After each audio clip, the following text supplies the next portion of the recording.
Welcome और स्वागत है आप लोगों का एक ट्रू क्राइम वीडियो में। ऑन 6 जुलाई 2020 शू गोली पास के पुलिस स्टेशन जाता है और वहां पर अपने वाइफ की मिसिंग रिपोर्ट फाइल करता है। और जब पुलिस ने उससे पूछा कि क्या तुम्हें किसी पे शक या कोई सवाल है, तो शू ने पुलिस को ये बताया कि शायद उसकी वाइफ उसके लवर के साथ भाग चुकी है। पर जो रियलिटी है वो ये थी कि उसकी वाइफ उन्हीं के टॉयलेट में छोटे छोटे टुकड़ों में फ्लश कर दी गई थी और इस भयानक हत्या के पीछे और कोई नहीं बल्कि शू ही था। तो अब सबसे बड़ा सवाल ये आता है कि आखिरकार शू इस सिचुएशन में कैसे पहुंच गया जहां पर उसे अपनी ही बीवी, जिससे वो बहुत बेइंतहा प्यार करता था, उसी के छोटे छोटे टुकड़े करने पड़े।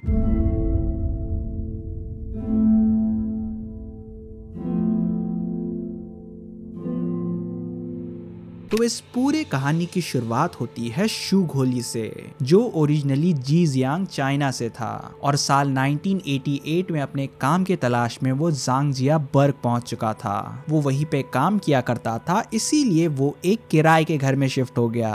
अब इस किराए के घर में जहाँ पे शू रहता था, उसके ओनर मतलब जो फैमिली इस घर को ओन करती थी, वो एक एक करके अभी सभी किराए वालों के पास रेंट कलेक्ट करने जाते थे। और काफी बार जब ये फैमिली अपना रेंट कलेक्ट किया करती थी, जो इस घर की बेटी थी जिसका नाम लाई हुईली था, तो काफी बार वो अपने फैमिली के साथ रेंट कलेक्ट करने जाया करती। और ऐसे ही एक दिन शू और लाई की मुलाकात हुई। दोनों ही एक दूसरे को काफी ज्यादा पसंद करने लगे थे, जिसके बाद इन्होंने एक दूसरे को डेट करना स्टार्ट कर दिया। पर जब इस चीज के बारे में लाई के पेरेंट्स को पता लगा, वो इस चीज से बिल्कुल खुश नहीं थे और इस फैमिली प्रेशर के कारण जू और लाई को अलग होना पड़ा, जिसके बाद लाई के पेरेंट्स उसकी एक अरेंज मैरिज करा देते हैं। अब इसके कुछ समय बाद शू भी मूव ऑन कर चुका था और उसने एक दूसरी लड़की से शादी कर ली और इस शादी से उसको एक बेटा हुआ। लाई की शादी हो चुकी थी और वो अपने हस्बैंड के साथ थी, और दूसरी तरफ जो शू है उसने भी एक नई शादी कर ली थी और वो भी अपनी वाइफ और अपने बेटे के साथ था। और इसी दौरान जो शू है उसने एक डक फार्मिंग का बिजनेस खोल लिया था, और जो ये बिजनेस था वो उसका काफी ज्यादा सही चल रहा था, जिसके कारण वो काफी अच्छा खासा पैसा कमा रहा था। अब वो अपने डक फार्म के बिजनेस को लेकर काफी ज्यादा सीरियस था और काफी अच्छा खासा पैसा कमा भी रहा था, और इसी के चलते उसे बहुत बार काम के सिलसिले में बाहर जाना पड़ता। और एक दिन जब वो अपने बिजनेस ट्रिप के दौरान एक दूसरी जगह में गया था, वहां पर उसकी मुलाकात लाई से होती है। अब ये दोनों ही एक दूसरे को काफी साल बाद मिलने के बाद बहुत ज्यादा खुश थे। अब कहने के लिए तो दोनों ने ही अलग अलग पार्टनर्स के साथ शादी करी थी, पर दोनों ही अपने शादी से उतना कोई खुश नहीं थे, क्योंकि इतने साल बीत जाने के बाद भी जो लाई है और जो शू है वो एक दूसरे के लिए थोड़ी बहुत फीलिंग्स रखते थे और वो छुप छुप के मिलने लगे थे। अब ये चीज काफी समय तक चली, पर एक दिन जो शू की वाइफ है उसे ये पता चल चुका था कि उसका हस्बैंड उसे चीट कर रहा है। अब शू की वाइफ को ये तो पता चल ही चुका था कि जो शू है वो सुधरने वाला नहीं है, तो बेटर यही होगा कि अपनी सेल्फ रिस्पेक्ट रखो और खुद ही उसे डिवोर्स दे दो। पर इस डिवोर्स के बाद भी जो शू है वो अपने बेटे से काफी ज्यादा प्यार करता था और इसीलिए वो अपने बेटे के सारे खर्चे उठाता था। और इसके कुछ समय बाद लाई ने भी अपने हस्बैंड को डिवोर्स दे दिया। अब इसके बाद शू और लाई दोनों की ही जो लीगल रेस्ट्रिक्शंस थी वो खुल चुकी थी और दोनों ने ही एक दूसरे के साथ शादी करने के बारे में सोचा। और साल 2008 में इन दोनों ने शादी कर ली और इस शादी से उन लोगों को एक बेटी हुई।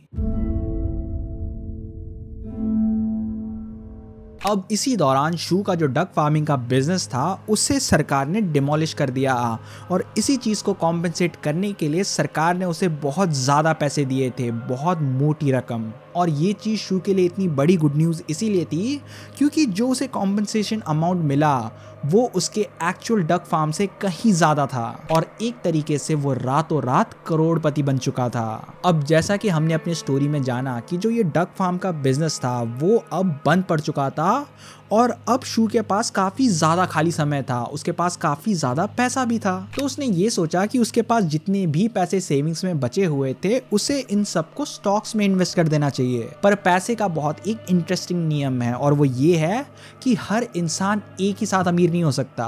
किसी का खर्चा किसी की कमाई है। जब तक कोई इंसान पैसे हारेगा नहीं, दूसरा आदमी पैसे को कभी जीत भी नहीं सकता। तो ऐसा ही कुछ अब हमें शू की स्टोरी में भी देखने को मिलेगा, जिसके बाद उसे स्टॉक ट्रेडिंग में काफी ज्यादा घाटा हुआ और जो भी उसका सेविंग्स था उसका एक मेजर चंक वहां पे चला गया। और ऐसे ही करते करते उसने बहुत सारे गलत इन्वेस्टमेंट करे और अब धीरे धीरे करके उसके सारे पैसे खत्म होने लगे थे।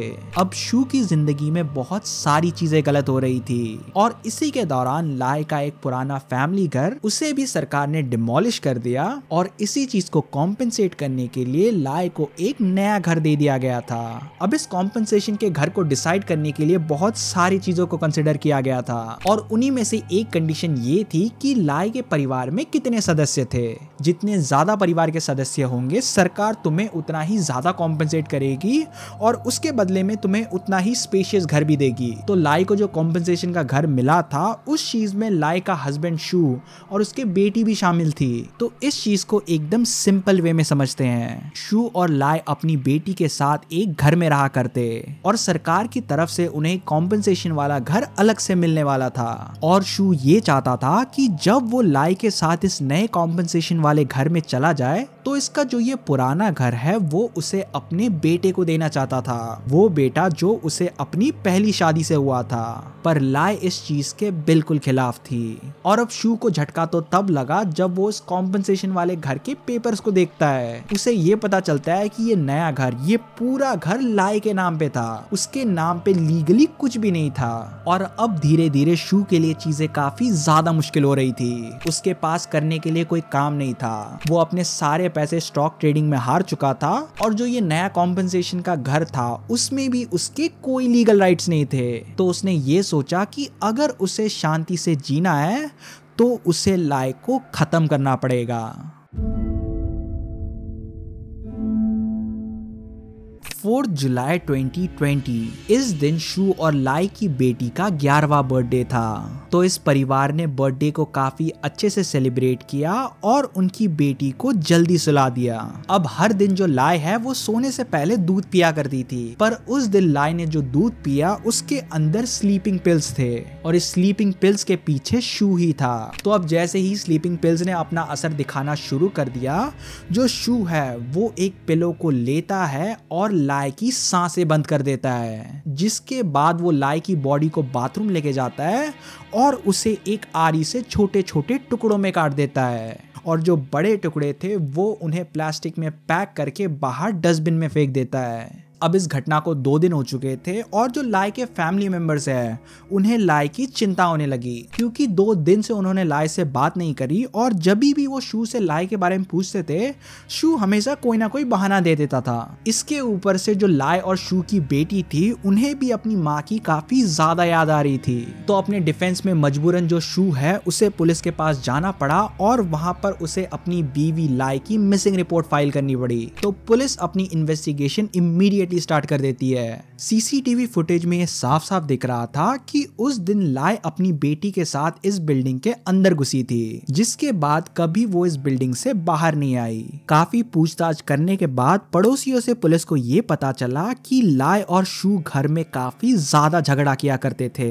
और पुलिस को गुमराह करने के लिए शू ने पुलिस को ये बताया कि शायद लाई अपने लवर के साथ भाग चुकी है। पर पुलिस के लिए इस थ्योरी को मान पाना काफी ज्यादा मुश्किल था, क्योंकि लाई के सारे कपड़े, उसके सारे गहने और जो उसके सारे बैंक कार्ड्स थे वो सब अभी भी घर में ही थे और बिना इन सब चीजों के वो अपने घर से नहीं भाग सकती। सीसीटीवी फुटेज में ये साफ साफ दिख रहा था कि उस दिन लाई बिल्डिंग के अंदर गई थी, वो बिल्डिंग से बाहर भी नहीं आई थी। तो इतना तो कंफर्म था कि वो अभी भी बिल्डिंग के अंदर ही है। तो इसी लीड के साथ जो पुलिस है वो उस बिल्डिंग के सेप्टिक टैंक को सर्च करती है और वहां पर उन्हें ह्यूमन ऑर्गन्स के टिश्यू मिले थे और जब इसको डीएनए टेस्टिंग के लिए भेजा गया ये कंफर्म हो चुका था कि ये ह्यूमन टिश्यू लाई के ही थे। पुलिस का प्राइम सस्पेक्ट सू ही था और उसे पूछताछ के लिए बुला लिया गया, जिसके बाद उसने अपना क्राइम एक्सेप्ट कर लिया। जब सू का ट्रायल चल रहा था अपने पूरे ट्रायल के दौरान वो बस यही कहता गया कि वो अपनी बीवी को नहीं मारना चाहता था और ये सब बस एक एक्सीडेंट था। पर जो जज है वो इतना बेवकूफ नहीं है कि वो सू की बातों में आ जाए, जिसके बाद उसने सू को डेथ पेनल्टी की सजा दी। जो भी शू ने अपनी बीवी लाई के साथ किया वो मॉरली, लीगली सब तरीके से गलत है। बट आई फील लाइक इस केस में जो एक्चुअल विक्टिम है वो उन दोनों की बेटी है। बिकॉज रिमेंबर दिस थिंग, जो ये इवेंट था वो उसके बर्थडे के दिन हुआ था और बड़ी होकर जब भी वो अपने बर्थडे को याद करेगी उसे याद आएगा कि इसी दिन उसने अपने दोनों पेरेंट्स को खोया था। और ये सब चीजें एक्चुअली में बहुत ज्यादा डिस्टर्बिंग है और शायद इन्हीं चीजों के कारण जो उस बच्ची का पर्सपेक्टिव है वो एकदम चेंज हो जाएगा लाइफ के प्रति, उसका शादी को देखने का नजरिया ही बदल जाएगा शायद। तो इसी के साथ इस वीडियो को यहीं पर खत्म करते हैं। अगर आप लोगों ने इस वीडियो को यहाँ तक देख लिया तो यार अ बिग थैंक यू, और मैं मिलूंगा आपसे अगली वीडियो में। Till then take care.